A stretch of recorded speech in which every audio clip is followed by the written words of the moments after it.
कल ड्रामा मुझे प्यार हुआ था कि अगली एक और किस्त ऑन एयर हुई तो उसके रिव्यू के साथ हाजिर। माहिर उसके साथ लड़ रही होती है और वो वहाँ पर ना मौला जाट नूरी नातजा ही बनने की कोशिश करता है।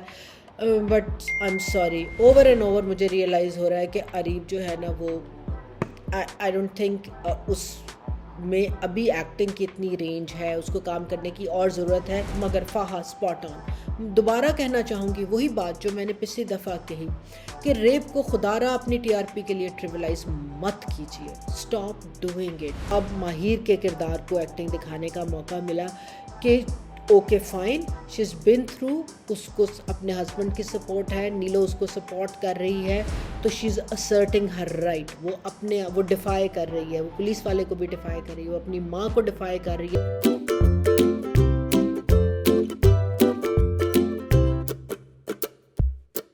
अस्सलाम वालेकुम व्यूअर्स, कल ड्रामा मुझे प्यार हुआ था कि अगली एक और किस्त ऑन एयर हुई तो उसके रिव्यू के साथ हाजिर।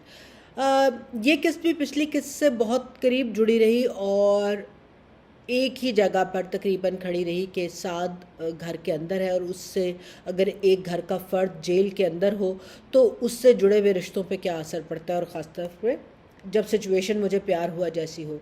तो ड्रामा जहाँ पर ख़त्म हुआ था वहीं से शुरू हुआ कि आरीब को माहिर उसके साथ लड़ रही होती है और वो वहाँ पर ना मौला जाट नूरी नातजा ही बनने की कोशिश करता है। But I am sorry, over and over मुझे रियलाइज़ हो रहा है कि अरीब जो है ना वो आई डोंट थिंक उस में अभी एक्टिंग की इतनी रेंज है, उसको काम करने की और ज़रूरत है।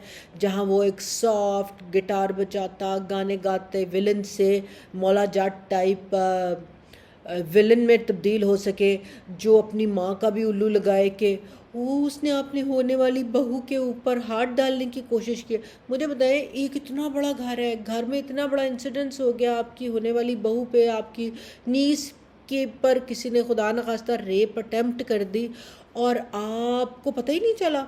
वो बाहर माँ खड़ी भी जिस तरह टसवे बहाने की नाकाम कोशिश कर रही है। अगेन वेरी फुस एक्टिंग और फुसड़ तरीन डायलॉग, मगर फ़ाहा स्पॉट ऑन। दोबारा कहना चाहूँगी वही बात जो मैंने पिछली दफ़ा कही कि रेप को खुदारा अपनी टीआरपी के लिए ट्रिवलाइज मत कीजिए, stop doing it. Rape, attempt to rape एक इतना हिनियस क्राइम है कि वो एक लड़की से लेकर ख़ानदानों की ज़िंदगियां बर्बाद कर देता है। ये बहुत बड़ा physical and mental health issue है, ये एक क्राइम है। आपने इसको ट्रिवलाइज़ करते दिखाया और उसके बाद आप अरीब को दिखा रहे हैं कि नो, फिर वही बात के चूँकि हम ये दिखाते हैं कि हायर इनकम ग्रुप में कोई मॉरल्स वैल्यूज़ नहीं होती, तो ही वो स्टिल वैल्यूलेस। ओह, उसने रेप किया है, एसएचओ साहब पूरी रात मारना है, छोड़ना नहीं। तो एक तरफ आपने एक रेप जैसी चीज़ को ट्रिवलाइज किया, दूसरी तरफ कंटिन्यूसली हर ड्रामा में I am yet to see a drama जहाँ पर पुलिस वाले को किसी और रूप में भी दिखाया गया हो। पुलिस को सिर्फ हम इसी रूप में दिखाते हैं कि पुलिस गर्दी होती है, वो गंदी होती है, उसकी सोच गंदी होती है, वो काम नहीं करती, वो पैसे लेती है और उनका काम सिर्फ 2 नंबरी करना है। अनफॉर्चुनेटली इस ड्रामे में वही किरदार अदा करते हैं और हम अपने माशरे को बताते हैं कि जिसकी लाठी उसकी भैंस। अनफॉर्चुनेटली हमारे माशरे में ओवर 50% शायद पुलिस इसी तरह का काम करती है या ना भी करती हो और इससे ज़्यादा अच्छा काम भी करते हो। तो चूँकि वो हमें नज़र नहीं आता तो हम यही समझते हैं, और फिर जो लोअर इनकम ग्रुप से हो या मिडिल क्लास से बिलोंग करता है और उसमें भी औरत हो, उसके लिए कितना मुश्किल है थानों में जाना, गंदी भूखी ललचाती नज़रों को अपने ऊपर देखना और वो सब बातें सुनना जो माहिर सुन रही है पिछली किस्त से इस किस्त तक, जहाँ एसएचओ दोबारा साथ को यही कहता है, इतनी खूबसूरत बीवी है तुम्हारी, कोई काम तो करे। मेरे रोंगटे खड़े हो गए, मुझे इतनी तकलीफ़ हुई है डायलॉग सुन के। शायद हाँ, मैं समझ सकती हूँ कि ड्रामे की इस वक्त की डिमांड थी कि ये बात की जाती, मगर कब तक हम अपने ड्रामों के स्ट्रक्चर इसी चीज़ पर बनाते रहेंगे और उठाते रहेंगे कि एक खातून का घर से बाहर निकलना उसकी बदकिरदारी की निशानी है और उसकी कोई भी एक बात जो है ना तोक की तरह उसके गले में डालते हैं।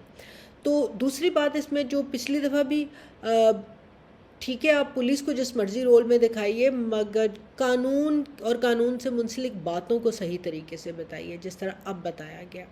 पिछली दफ़ा कहा गया कि तुम मुझसे इसलिए माहिर को के साथ से नहीं मिल सकती क्योंकि दूसरी पार्टी की इजाज़त नहीं, उस पर रेप का इल्ज़ाम लगा है। जब दूसरी पार्टी इजाज़त देगी तो मिलेगा, ऐसा नहीं होता। तो माहिर भी पढ़ी लिखी लड़की, थोड़ी गूगल कर ला बाजी, और नीलो नु कहे गूगल कर लवे। इस किस्त में भी दोबारा जब वो पुलिस वाले के पास जाती है तो वो कहते हैं अब नहीं, रात को 9 बजे आना जब SHO साहब मौजूद हों। तो वो माहिर कोशिश करती तो ज़रूर दिखाई कि वो लोगों से पता करे, कोई पुलिस वाला हो, कोई मिल जाए, मगर लीगल एड की तरफ अभी तक वो नहीं जा पा रही, उसकी सोच अभी नहीं काम कर रही। मुझे लग रहा है कि आगे आने वाली किस्तों में वो इसकी तरफ जाएगी, मगर थोड़ा गूगल कर ले। इससे एक चीज़ हमें और पता चलती है कि हमें अपने लीगल राइट्स के बारे में कितना कम पता है, चूँकि हमें मालूम नहीं है, इसलिए राइटर भी उसको सही तरह से इंटरजेक्ट या वीव इन नहीं कर सका अपने उसमें। कर पाता तो शायद एक और तरीके से दिखाता, हो सकता है उसका वकील भी बहुत कमज़ोर होता या होती और वो उसके लिए कुछ ना कर पाती, मगर रात के 9 बजे बुलाना, ये भी आपको मालूम होना चाहिए कि ये भी अलाउड नहीं है कि रात के 9 बजे आप किसी खातून को अकेले बुलाएं। बहरहाल रिग्रेसिव माइंडसेट हम दिखाए चले जा रहे हैं, मगर अनफॉर्चुनेटली क्या करें, हमारे ड्रामों का मेन किरदार ही रिग्रेशन बन गया। माहिर की एक्टिंग नज़र आई फॉर फर्स्ट टाइम, साथ को पीछे किया और उसके अलावा बाकी किरदारों की एक्टिंग को देखने का मौका मिला। नीलो की भी एक्टिंग बहुत अच्छी जा रही थी, पिछले में फाहा की बहुत अच्छी थी, वो अपनी जगह थी। अब माहिर के किरदार को एक्टिंग दिखाने का मौका मिला कि okay fine, she is been through, उसको अपने हस्बैंड की सपोर्ट है, नीलो उसको सपोर्ट कर रही है, तो she is asserting her right. वो डिफ़ाई कर रही है, वो पुलिस वाले को भी डिफ़ाई कर रही है, वो अपनी माँ को डिफ़ाई कर रही है, ख़ास तौर पर जब उसकी माँ दोबारा उसको अरीब की तरफ जाने का कह रही है या इंसिनुएट कर रही है कि उससे कर लेती तो ना होता।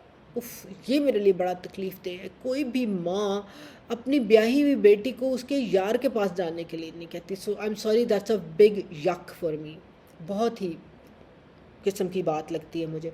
हाँ, मगर दूसरी तरफ बहुत अच्छी एक्टिंग नज़र आई हमें साद की माँ की, जो हमेशा सॉफ्ट रही थी, ऑल अकोमोडेटिंग, वेरी पॉजिटिव, मगर मियाँ के मरने और इकलौते बेटे के जेल जाने ने पर जिस तरह वो रिएक्ट कर रही हैं, जिस तरह वो फट पड़ रही हैं, हम कहते हैं ना उनको फट पड़ गया है कि उसको हर चीज़ और उसको कोई चाहिए जिसके ऊपर वो अपना सारा गुस्सा लाद दे, वो माहिर ही नज़र आती है। तो वो सारी बात जो नीचे जाकर करती है माहिर की माँ के सामने, और वो जितना बोलती चीखती चिंघाड़ती है, वो बहुत अच्छी एक्टिंग थी, वो बहुत नॉर्मल एक्टिंग थी, और वो डायलॉग्स अच्छे थे।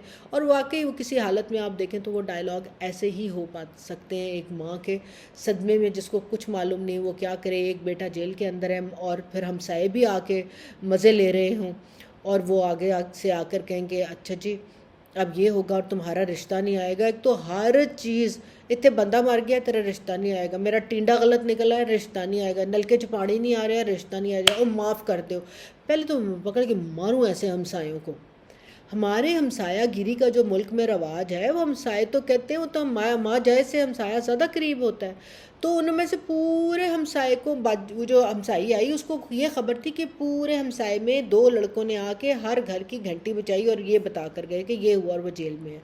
उनमें से कोई एक भी इंसान का बच्चा नहीं था, किसी एक के दिमाग में भेजा नहीं था, या वो कहते हैं ना एक दिल नहीं था, या इंसानी हमदर्दी का जज्बा नहीं था, जिसके बाप ने इतना पुराना वहाँ रहता और इतना कुछ किया हो कि वो जाके बेचते 2 अकेली औरतों वाला घर है, अगर ऐसा हुआ पता तो करें क्या हुआ, बताएं हम भाभी क्या मदद कर सकते हैं आपकी। वो आके बातें सुनाने चली गई, और हालांकि अपना बेटा भी इसी चक्कर में पकड़ा गया। तो ये जो एक हमारा समाजी नोहा है, मुझे लगा ये सारी बात और वो साथ की माँ का फटना, ये हमसाई का आना, माहिर का जाना, ये हमारे सिस्टम का नोहा है कि किस तरह अब बेबस होते हैं वो लोग जिनकी कोई आउटरीच नहीं होती। हमारा जस्टिस सिस्टम कितना उनको जलील करके रख देता है। अच्छा जी, एक फ़नी चीज़ थी, फ़नी चीज़ ये थी कि उसने कहा पुलिस वाले ने कि तुम आना 9 बजे, तुम्हारी 5 मिनट की मुलाकात हो जाएगी। तो आपको पता है आप 2 दिन से फिर रही हैं, तो आप 9:07 पे पहुंची।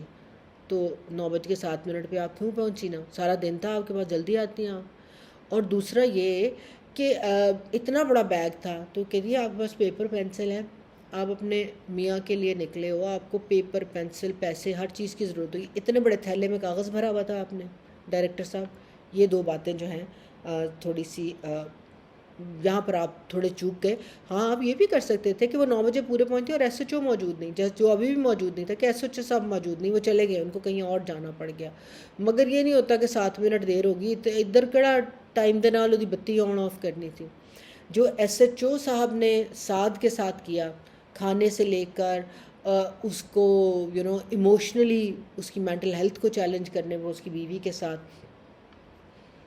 वो पुलिस वाला तो पुलिस के रोल में बहुत एप्ट था। मगर मुझे फिर भी दोबारा कहूँगी, मुझे अफसोस है कि क्यों हम पुलिस गर्दी ही दिखाते हैं और पुलिस में अच्छाई नहीं दिखाती। औरत को कब तक हमारे ड्रामे 2 टके की औरत ही दिखाते रहेंगे, और उसके हर ड्रामे में की कहानी का ट्विस्ट उसके किरदार के साथ होगा। एक दफ़ा फिर प्लीज़ रेप को ट्रिविलाइज मत करें।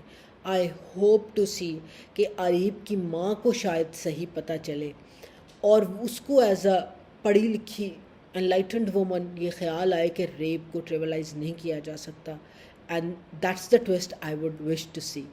मगर देखते हैं आगे क्या होगा। टिल नेक्स्ट टाइम, खुदा हाफिज़।